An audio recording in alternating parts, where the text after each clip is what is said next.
Ladies and gentlemen, let me tell you something. Me and my wife dealing with these terrible twos, and she dealing with it more than I'm dealing with it. I'm telling y'all right now. I don't know, like hey, I don't know what to tell y'all. This some bullshit. I'ma just have to say it. This is ridiculous. This don't make no damn sense. It really don't. Well, our daughter I don't know. She getting a little slick at the mouth.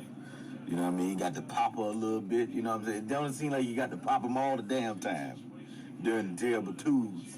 You got to put your damn hand on them. They don't know how to sit down. They don't know how to put stuff down. They don't know how to do what you actually tell them to do. If you just sit down, sit down. You tell them to sit your ass down. Now you don't want to cuss because then they start saying what you saying. You sit down. Stop grabbing your sister by the neck. Please. Damn it. Oh, this all kind of stuff. Man, it's been such a rough day today, man. I ain't even gonna lie to you. A picture from where me and my wife got engaged popped up in my memory. And I was gonna send it to her, but I was like, no. I saw the look on her face after dealing with them kids. I was like, nah, I ain't gonna send that to her. If I send my wife this picture, she liable to walk over here and whoop my ass. I'm talking about put everything shit like assault. I'm talking about straight up assault. I literally almost hit the send button and got scared. But nope, she been dealing with these kids all day. She liable to come over here and beat my natural ass just for getting this party started. Nah. Hey everybody, good evening. Welcome back to the channel. So today what we are talking about some of the craziest parenting myths that you still believe, okay? So let's talk about them. Number one, cold weather causes colds. We're going to come back and talk about it. Number two, sugar makes kids hyper. Number three, good parents never lose their temper. Number four, parenting comes naturally. And number five, parents can spoil a baby by holding them. So I know that a lot of you have heard some of these myths. Some of them we have been taught. But let's talk about them today. Let's debunk some of these myths that we are still believing today in 2024. Okay, cold weather causes colds. So here comes the snow. It's fall, y'all. The temperature is changing. The kids have been enjoying the pool. They have been enjoying going to camps. And now that it's snowing and it's Christmas time, they want to go outside and they want to build a snowman. But guess what? You lock them in the house and you don't let them go. Well, you know, one thing that I always tell my family is I say, what about the kids in Alaska? Do you think their parents just lock them in the house? No, that's what coats are for. That's what gloves are for. That's what hats are for. But the reality is the cold weather is not actually what is causing the colds. Viruses cause colds. Hello. So therefore, if we keep our children sheltered and we make sure that their hands are clean and that they're washing their hands and that they have good hygiene and that they are covered protectively. One thing that my mom, she used to always tell me is that a cold, it gets in through your head, through your neck, through your feet, through your chest. So when you have these main extremities covered and well protected, that is how you guard against the cold. But it's not, again, the actual temperature that's causing the colds. But what's causing the colds? Viruses. Very good. Let's go on to the next one. This one kind of had my head spinning a little bit. It says sugar makes kids hyper. Actually, sugar gives a quick high, but it actually brings them down low.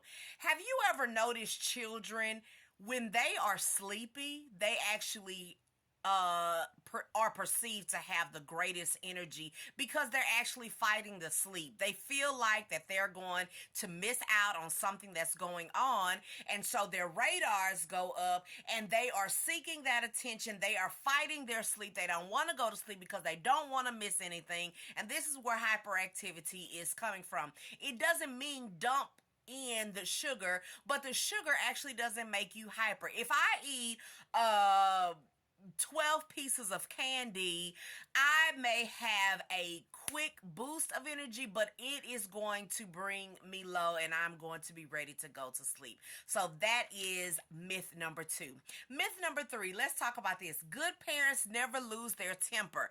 We are all human. We all need to know that parenting takes patience, it takes creativity, and we are human. We don't always get things right. And so let's not be hard on ourselves, because that is a myth that parents never lose their temper. Sometimes you need to put baby in part A of the room and you need to go in part B of the room, and you need to recenter and cool down and calm the nerves. Sometimes it's okay to just give that space a little bit so that you can breathe, so that you can come back to logical thinking. Never react to a child when you are angry, but get your emotions under control and then tend to the situation.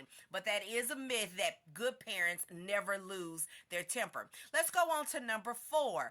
Number 4, this is a real good one. Parenting comes naturally. I know that we have all heard that parenting just comes naturally, and once you have a baby, that once that baby is in your arms, you're just going to know what to do. Newsflash, that is a myth. Let me tell you, I have been through all types of courses and classes. I have a library full of books. No, parenting is a vocation that you need to be trained on. You need advice. And don't ever feel like that you can't ask people questions. Go to the mothers that you know are doing well, that have grown children, that can give you advice, and many times they would love to. They love the fact that you are interested in being a good parent. And my mom used to always say there is no dumb question except the one that you don't ask. And the reason why they say that it's a dumb question if you don't ask it is because you remain uneducated about the situation. You remain unintelligent about the situation if you don't get the assistance that you need. So be willing to ask questions. Be willing to learn more. Be willing to acknowledge that you are a parent. Be patient with yourself and that you are a new parent. So get all the education that you need. Hey, iron sharpens iron. It doesn't mean that you're not a good mother. It just means that you may need more education, and allow yourself to grow, and once again allow yourself to get the help that you need. Get into group settings, be friends and make friends with mothers that are going through the same things as you. That is very important, to have the support that you need so that you can get through it and that you can create the milestones. I would not have successfully raised these 6 children without help. So the key is, it is a myth that parenting comes naturally. There is education that goes along with it, and you need to seek out wisdom and seek out support and seek out help, okay? Then the last one is that you can actually spoil your baby by holding or responding to their cries. On the contrary, I know that this has been said, but on the contrary, when you nurture a baby when they're young and you respond to their cries, you actually are creating a more sense of security, because they will rely on the fact that someone is going to respond. You have to remember, children cannot talk. So the way that they communicate is that they cry, okay? And so when you respond to that cry, whether they need a diaper change or they're sleepy or they want a little bit of attention or they're bored, when you respond to that, it brings about a sense of security within that will last with them, and they'll have less fears going into young childhood and adolescence. So it is actually a good thing to respond, to nurture, to hold that baby. Okay, you comment below if you have any questions, and I love you. Peace and love.